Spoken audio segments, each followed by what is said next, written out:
पिछले एपिसोड 319 में हवेली के अंदर हुए उस खौफनाक खुलासे ने सबको हिलाकर रख दिया, जहां पार्टी ब्रह्मचारी को पता चला कि उसकी अपनी मां ही इस पूरे खेल की सबसे बड़ी मास्टरमाइंड हो सकती है और अब हवेली की दौलत, वारिस और बदले का खेल पहले से भी ज्यादा खतरनाक मोड़ पर पहुंच चुका है। दूसरी लाइन में चैनल को लाइक करें और सब्सक्राइब करें ताकि आपको हर नया धमाकेदार अपडेट सबसे पहले मिलता रहे।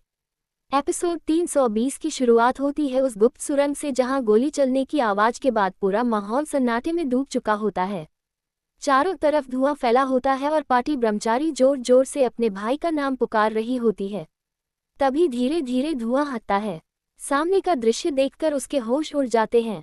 जमीन पर उसका जुड़वा भाई घायल पड़ा होता है। उसके कंधे से खून बह रहा होता है। पार्टी ब्रह्मचारी तुरंत उसकी तरफ भागती है, लेकिन तभी उसकी मां जोर जोर से हंसने लगती है। उसकी आंखों में अजीब पागलपन दिखाई दे रहा होता है। वह कहती है, इस हवेली में सिर्फ एक वारिस जिंदा रहेगा। ये सुनते ही पार्टी ब्रह्मचारी के पैरों तले जमीन खिसक जाती है।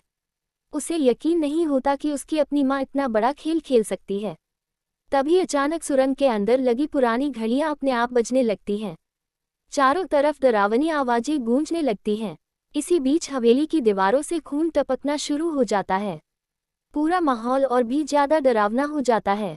पार्टी ब्रह्मचारी अपने भाई को संभालने की कोशिश करती है, लेकिन तभी उसका भाई कांपती आवाज में कहता है, मां अकेली नहीं है। ये सुनते ही कहानी पूरी तरह बदल जाती है। पार्टी ब्रह्मचारी हैरानी से अपनी मां की तरफ देखती है। तभी अचानक सुरंग के पीछे वाला दरवाजा अपने आप खुलने लगता है। अंदर से तेज हवा बाहर आती है। धीरे धीरे अंधेरे से एक काली परछाई बाहर आती है।